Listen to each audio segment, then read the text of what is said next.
We got fall camp intel to unpack. Got a lot of scrimmages that happened this past weekend. And today is Tuesday, August 15th, but a lot went down on Saturday. And so I want to kind of go sort of school by school here and unpack the latest. Auburn is fascinating right now. If you don't yet have a subscription to Auburn Live, which is our Auburn fan site in the On3 network, they do a phenomenal job keeping you in the loop. They have a little bit more in-depth notes here, so I want to make sure we don't share anything that's supposed to be behind a paywall. But there is a source within the Auburn program that said Holden Geriner may have had the best day at the quarterback position. Now, the good news is if you're an Auburn fan, that quarterback race is sort of fascinating right now in the sense that all three of them had a pretty good scrimmage. Robbie Ashford threw a touchdown. Holden Geriner had a touchdown. Peyton Thorne did not throw a touchdown. Take of that as you will, but Hugh Freeze said they all played well. He said going into that day, he kind of had his mind made up, which makes me believe he had a good feel on where that quarterback room was. And then coming out of that scrimmage, all he said was, hey, I got to watch the film. Got to take a look at what we saw in 11-on-11, and we'll go from there. So at the time of us being live right now, no starter has been named in Auburn, Alabama. The most important thing to take away if you're an Auburn fan, no turnovers from any of these quarterbacks. Robbie Ashford, Peyton Thorne, Holden Geriner, no turnovers. That is saying something now, because last year Auburn turned the ball over almost 2 times a game. They were 106th in the country. So you're already starting to see now the offense, a little bit more identity. The quarterbacks maybe have a little bit more of a quarterback-friendly system they're playing with here under Philip Montgomery and Hugh Freeze. Very, very good sign that they're not turning the ball over. That is going to be the price of admission for Auburn this coming year.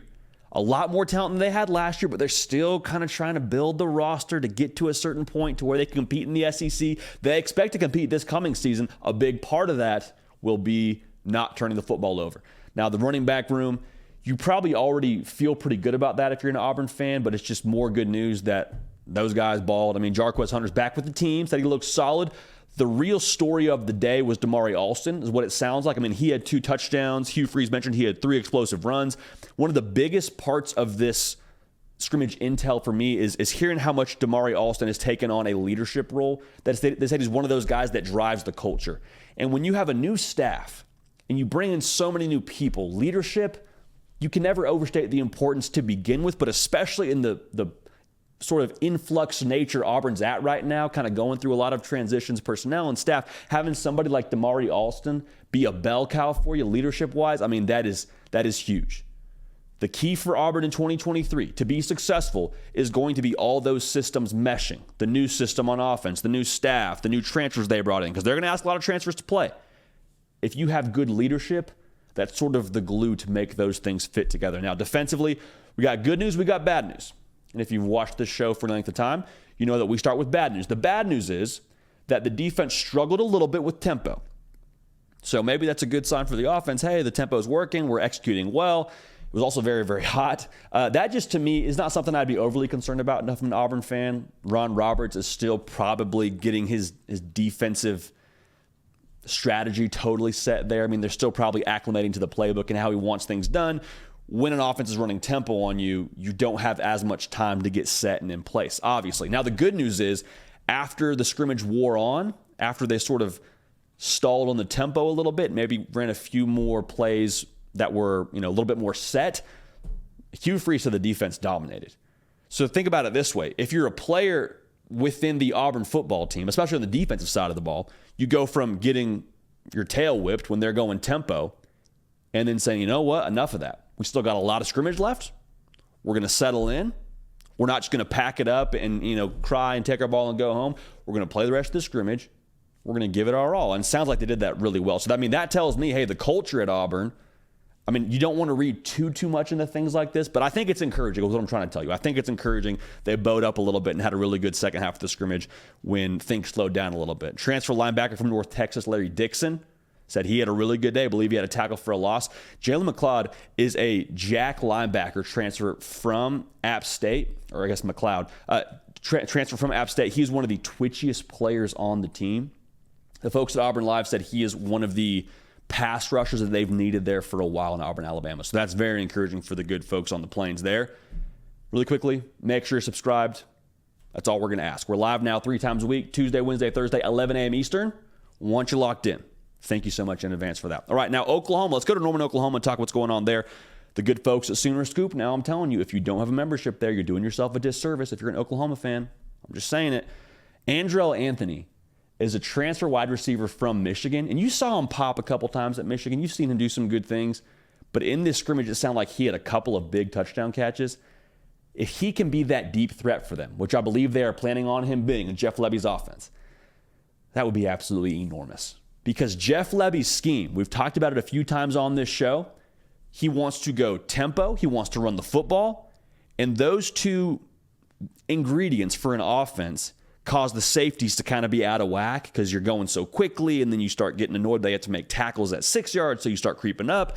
And if you can have somebody win one-on-one on the outside and be that deep threat for you, like Andrell Anthony is showing he has been so far during fall camp, that's going to change the entire complexion of their offense. It's going to change the way that Oklahoma can play games going forward. Because remember, Marvin Mims now, no longer in Norman. They're expecting big things from Andrell Anthony. Good return so far from the scrimmage. Marcus Major, fifth-year guy playing running back for them. He had a good scrimmage. He's fascinating to me because he's kind of the thunder to Javonte Barnes and Gavin Sawchuk's lightning. I mean, he's 6 foot, 225 pounds, good change of pace back for them. Encouraging to see him looking good right now during fall camp. They may ask him to also play some H-back for them. I'm not talking he's going to just put his hand in the dirt or anything like that, but I'm saying maybe you line him up in certain formations. He's got good hands, so he's going to see the field somehow, some way. So you're encouraged that he's putting a strong showing on right now, especially during scrimmage play. Trace Ford, a transfer from the other school in Oklahoma State. He's an edge, and he had several sacks during the scrimmage, which is encouraging. Part of that, you're like, hey, quarterback's running around with a non-contact jersey. Coaches are usually pretty generous with blowing the whistle before you get within like 2-3 yards of them. So take this with a bit of a grain of salt. Bottom line, he's creating pressure, and Oklahoma so badly needs pressure. They had a sack rate of 5% last year. It's good for 94th in the country. It's not going to cut it, especially as they get ready for the SEC, which is another conversation in itself. But they're very encouraged by what they've seen from him so far. You love that you're getting after the quarterback a little bit, even if it is just a scrimmage, all right? You got to take something from scrimmages, and they're happy to take a positive review for Trace Ford. Peyton Bowen is a name that we have talked about a lot on this show. He is a 5-star safety from the state of Texas. Oklahoma won him at the 11th hour, and from what I've heard, he has to see the field. Like, that is period, the end, bottom line, mic drop. Peyton Bowen has to have a role this coming year, if for no other reason, because they think it's going to be impossible to keep him off the field. Can help you in so many ways. He did a lot of return specialist duties when he was in high school and was really, really good at it. They think that for him, he's going to be, if not the starting safety, a guy that rotates in at that second safety. He's kind of battling right now. Interesting note, they think he could also end up working situationally at the cheetah position for Brent Venables. And the cheetah position is typically someone who would be like a hybrid linebacker. But maybe if they get to a passing situation, you get to like 3rd and 7+, you got 3rd and 13. Like, it's obvious, hey, offense is probably going to throw the football. Maybe you trot Peyton Bowen out there and have another safety on the field to help defend against the pass. I think it makes a lot of sense. Bottom line, he's going to have a role in some way, shape, or form this year, along with another one of his freshman teammates, PJ Adebawore. And you have just heard rave reviews from him, or about him rather, out of Norman, since he stepped foot on campus. I mean, he is twitched up. He's long. He is just a freak show off the edge. He's going to play somehow, some way, similar to Peyton Bowen. I don't think he starts so far as the intel, but he's going to have a role. So you're excited about the Young Bucks making some noise early in Norman. Let's go to South Carolina now. South Carolina will eventually see Oklahoma when they get to the SEC. Not a ton to take away right now from South Carolina. You got a couple of things from that close scrimmage. The overall sentiment with this new offense is that there's just more of a concise direction. You heard different things from South Carolina last year with Marcus Satterfield, and it wasn't that he did a bad job. It was just, it felt like there were times where maybe there was a little bit too much on the plate for this offense, to where if you do a lot of things good, you don't do one thing great. That was kind of the feeling towards the end of the year. They started to hone in on what they did great. The feeling with Dowell Loggins is they are trying to just do what they did great and bottle it up. And easier said than done, but I think you got to feel excited about that approach if you're a South Carolina fan. The offense just has more of a concise direction. It's not a bunch of different things, but it's a few things they do well they're trying to work with. Spencer Rattler, it's always interesting when you hear fall camp intel, because no quarterback, I'll rephrase this. No one is going to say a quarterback looks poor during fall camp, especially if he's the guy going into fall camp, which Spencer Rattler so clearly is. All I can say is the people that cover South Carolina closely, which are the good people at Gamecock Central, get a membership there if you haven't, they said they have not heard a bad thing about Spencer Rattler so far. Take that as you will. I think that's good news. They had some explosive plays in the scrimmage, but maybe you hear that and you say, okay, a couple explosive plays, that's good. Maybe that's expected. Well, you take a closer look at who they didn't have. No Trey Knox, transfer tight end from Arkansas, and no Juice Wells, who is emphatically your alpha dog wide receiver there in Columbia. So I'm saying, okay, we took two big playmakers off the field for us at South Carolina and still created explosive plays. I think that's good news. Shane Beamer also mentioned they have significantly, for the most part, cut down on turnovers with the exception of, I think, one practice that maybe went a little bit haywire for them.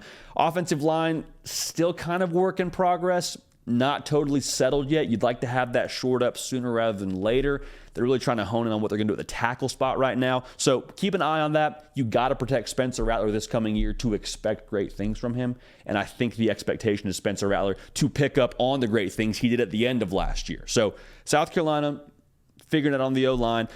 Nicholas Harbor is a guy that just always has to be talked about when you talk Gamecock football, just because he is such a specimen. I mean, he was a 5-star player coming out of high school, out of the D.C. area. He played some defensive end like edge in high school. He's going to play receiver for South Carolina. I don't know what kind of role he plays. It sounds like they are bringing him along, though, and having no Juice Wells in the lineup is making for more reps for Nicholas Harbor. The feeling is he will play. How much, I think, is still TBD. Shane Beamer said he mentioned him on punt block. Maybe he plays punt too. I wouldn't mind seeing Nicholas Harbor run down as a gunner on the punt team. But they said they saw him on punt block, and with a guy with his range and his speed, you probably feel pretty good about him coming off the edge trying to block one. So they feel good about where they're at in South Carolina. That's the intel out of there. Let's go to the Pac-12 now. Let's go all the way to Eugene, Oregon. Future Big Ten member Oregon Ducks. The offense is rolling right along. Because remember now, Kenny Dillingham was the OC last year for Bo Nix. They got reunited and it felt so good. And now Kenny Dillingham, gone to Arizona State. He's the head coach there.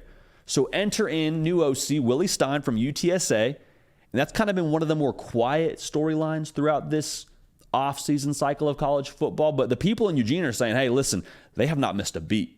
They want to keep it relatively similar to what it was last year for Bo Nix. If it ain't broke, don't fix it. Bo Nix looks good. Offense looks good. They're humming right along. Trayshawn Holden is a transfer wide receiver for them from Alabama. They said he looks really good so far. You're encouraged by that because no more Dante Thornton in Eugene. Encouraged that he's having a solid fall camp so far. Mateo Uiagalelei. Yes, the brother of DJ Uiagalelei, who is now going to be probably the starting quarterback at Oregon State. He's getting some reps with the ones on the defensive line. Remember, highly touted kid. I believe Oregon landed him, if not on signing day, it was very, very close to signing day. And they're excited about him. Having a young buck repping with the ones, you feel really good about what he's going to be for you in the future. The linebackers last year were iffy at best. I mean, they just weren't consistent. They said so far during fall camp, they seem much better playing in space. You're going to have to play in space in the Pac-12. Too many teams are going to try and spread you out and isolate matchups. USC is going to do it. Washington's going to do it. To be able to have some players that you feel much better about playing isolated is just a good sign so far through fall camp. Now, Triquez Bridges is a name that a lot of people nationally probably don't know about just yet, but you folks in Oregon, you do. 6'3" corner. I mean, he is custom built for what modern college football requires of the cornerback position right now. Long, lanky, is able to match up with those bigger wide receivers that they try and bully you with on the outside. They're really excited about what he's doing right now in fall camp. They feel really good about where he's at. The overall sentiment, though, within Oregon, I think is fascinating. AP poll came out the other day. Kind of scan the list. Oregon all the way down at 15. Say 15, you might have a Heisman finalist at quarterback this coming year, potentially. Was probably a Heisman candidate last year. Got a second-year head coach. Look at the way they finished. Everybody in Eugene, though, is saying, shh, hey, pipe down. Pipe down. Don't raise your voice. Keep it at a nice below, inside voice. Keep it nice and quiet because they don't want anybody talking about them. They want you talking about USC and what Washington's going to be. Utah, what's up with Cam Rising? Are they going to be a three-peat kind of team? They want to just fly right under the radar, and then you can talk about them when it gets to November. So they feel very optimistic about where they stand right now in Eugene. But as long as we have fall camp going on, we are going to provide intel for fall camp. So we're glad to have you here. That's what's the latest out of some of these scrimmages. A lot of these schools will have one more scrimmage. You kind of start to hone in on, okay, here's what the depth looks like. Here's who we're going to travel. It's time to ball now. It is time for college football to get rolling, and one more scrimmage for a lot of these guys trying to decide their depth and trying to win spots. Hey y'all, thanks so much for watching. Subscribe to the channel here to make sure you don't miss an episode of The Hard Count. Also be sure to check out other videos on the On3 YouTube channel.